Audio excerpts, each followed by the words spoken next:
Hi, hello mga kabisi. For today's video ay papasyalan natin ang mystical cave na matatagpuan sa Antipolo.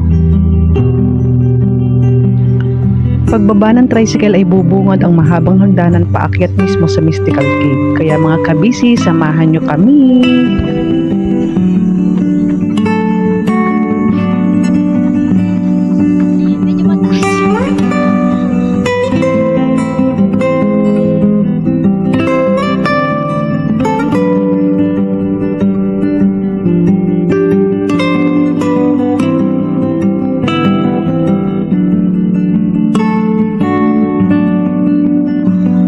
At kami ay patuloy na umakyat pagkatapos magbayad. Saktong-sakto ito ngayong panahon ng mahal na araw kasi ang mystical cave ay isang lugar para sa mga pagninilay, mga kabisi, dahil ito ay tinatawag din na Holy Cave.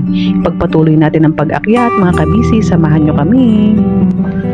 Noong 1970 natuklasan ni Inday Nelly Delis ang mystical cave. Sabi nila noong siya ay 7 taong gulang, nagkaroon siya ng mga panaginip, mga pangitain tungkol sa kuweba na ito. Siya ay nagmula sa Iloilo at naglibot siya sa buong bansa para hanapin ang kuweba na kanyang pinapangarap.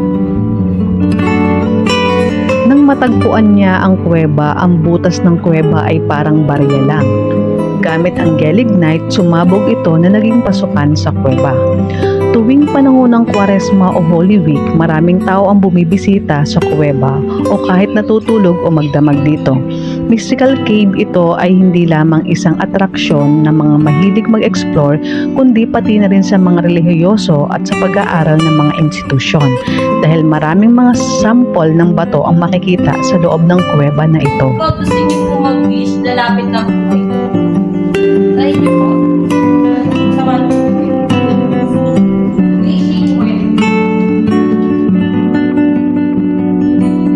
Ang area na ito ay wishing well. Pwede kang magdasal at humiling after mong masabi sa isip mo ang mga kahilingan mo, ay maghulog ka ng coins at matutupad daw ang mga minimithi mo. Basta samahan ng sipag at tiyaga, lalong-lalo na ang mga panalangin. Ang mystical cave ay isa sa mga tourist spot sa Antipolo City. Ito ay pinapanatili ni Inday Nelly. Makikita mo rito ang maraming relihiyoso at banal na stalagmite at stalactite na nabuo sa pamamagitan ng tubig. Mula sa pangalan mismo ay mystical.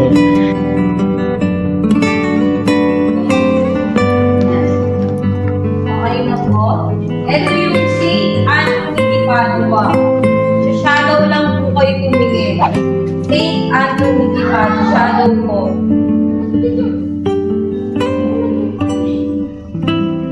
St. Anthony di Padua. Baba, liig, dibdib, braso, kamay, ito po yung buhok niya, yung pintig, yung paa. Black nasa po dyan sa mga holes ay mga panigid. Pero ngayon po ay wala sa sayaw. Yung nest po nila, yung ginagawang ginasuit yung sa live. Ito po. Ang iba po, ang tingin po dyan ay Chinese Buddha, ang iba Thailand. Dahil sa mga banal na imahe na matatagpuan sa loob ng kuweba na ito. Ang tubig at bato sa loob ng kuweba ay sinasabing mahalaga dahil ito ay nakakapagpagaling daw ng mga taong may sakit at mapoprotektahan ka sa kapahamakan. At naniniwala sila na ang mga bato na bumubuo ng iba't ibang imahe ni Jesus, ni Adan at Eva, Nazareno, Mama Mary, Peita, Holy Trinity, Saint Peter, Saint Bernadette at marami pang iba. Ito po si God the Father, nakaupo sa throne niya. Ito yung pinakang bukan, corona ng king, ulo, braso, tsaka po yung kamay. Ito po yung tuhod po, yung pintig. Dito po kayo mag-wish ng for peace of mind. Tapos next, ito yung God the Holy Spirit. Ito yung pinakang ulo, katawan, yung pinakang wings o yung pakpak po. Yan yung pakpak. yung gadasan. Bali po, nakasandal po sa dingding. Ito yung pinaka-shape na mukha niya. Ito yung mata, umiiyak, ilong, braso, katawan, braso, kamay, hawak po na yung susi ng langit. Tapos po, ito yung Our Lady of Miraculous Medal. Ito yung ulo, yung Papa. God the Father, God the Son, God the Holy Spirit. At syempre, ang banal na tubig at mahalagang tubig na tumutulo sa kuweba ay makakapagpagaling daw ng mga taong may sakit.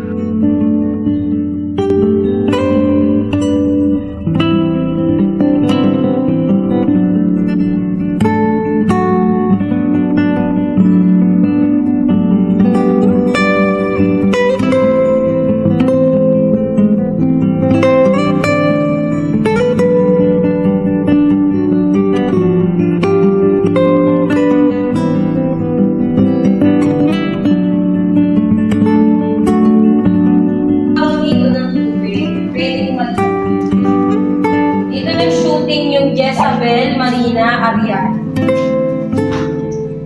Bata po. Kung gusto niyo pong maligo, mas maganda po na tagulan po kayo po.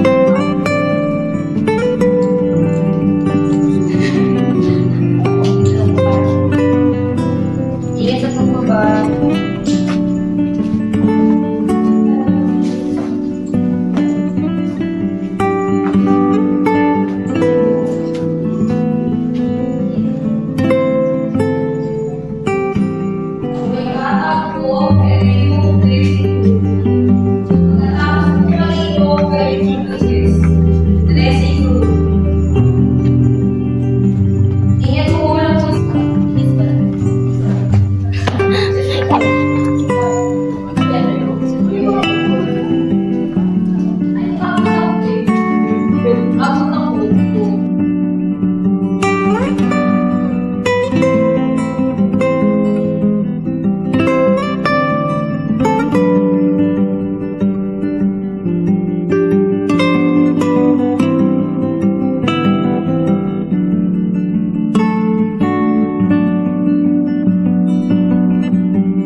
Na rin yung hagdanan.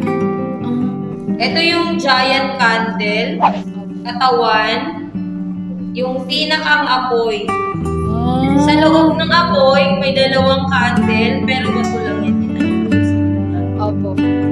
Kasi ito po yung Nuestra Señora de la Paz. Ito po yung pinakang ulo, ito yung buhok, kapa, tsaka yung paa. Bali po naka-side view po siya. Tapos tingin po kayo dito dahan-dahan. Ito yung Serpent of Eden. Yung as na tumukso kay Eva Talan. Tapos dito, ito po si Adan, yung brown. Si Eva yung puti, magkayakap po sila. Tapos ito yung asong lobo.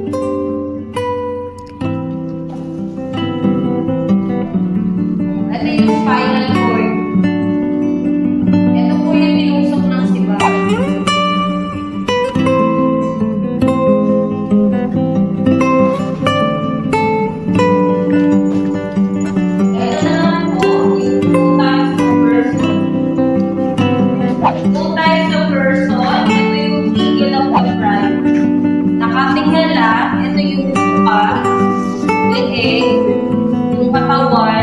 Yung pinaka-papa. Ito po yung pagitan. Ito yung shape of humility, nakatagong mukha. Ito yung leeg, yung katawan. Kapag mataas, mapagkumbaba. Tingnan po. Ito, yung mga lives po sa pagkakinawa niyo.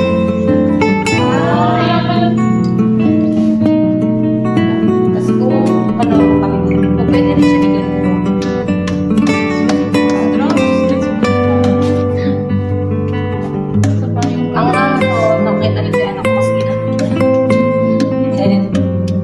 Sound of bell po sa tara po.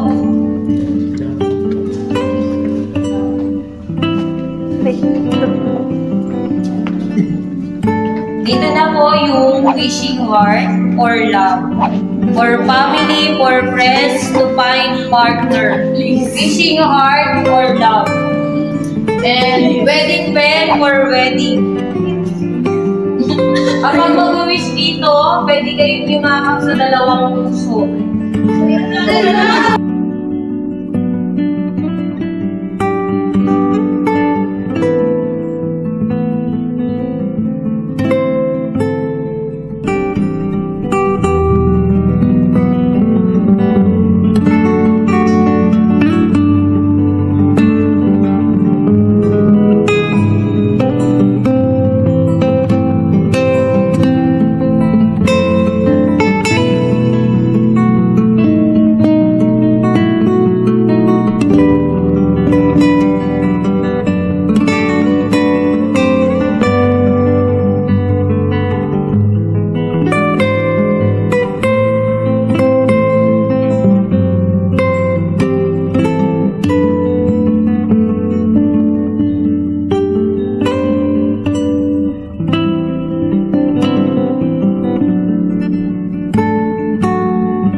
area na ito ay malapit na sa exit.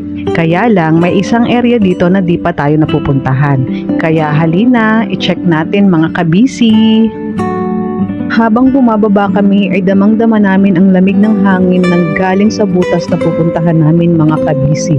Kaya parang kinikilabutan kami kasi sobrang lamig na ng hangin na dumadampi sa aming mga katawan. Pero tuloy lang tayo mga kabisi. At mapapansin nyo ang buhok namin ay lumilipad. Bago kami pumasok ay sinilip muna namin kung ano ang nasa loob. Okay naman, kaya tumuloy na kaming pumasok sa maliit na butas na ito.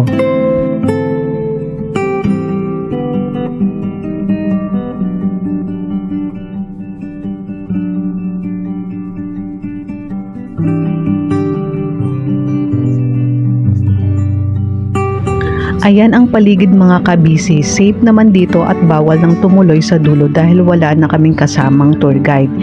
3 na lang kaming naiwan dito mga kabisi. At dahil wala na kaming tour guide na kasama, kailangan na nating lumabas sa area na ito mga kabisi at tingnan nyo kung gaano kalakas ang hangin dito sa loob. Diba? Pag nandito ka lang talaga, may hair ko na lipat-lipat pa.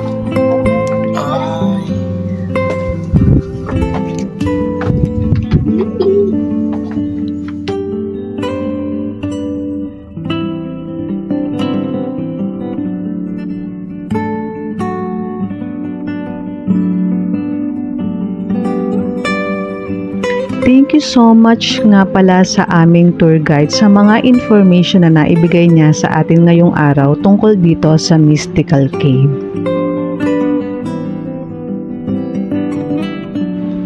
Mayroon itong 8 palapag. Yung unang palapag lamang ang pinapayagan puntahan. Ito ay matatagpuan sa Sitio Boso-Boso, Barangay San Jose, Antipolo City. Ang entrance fee ay 50 pesos.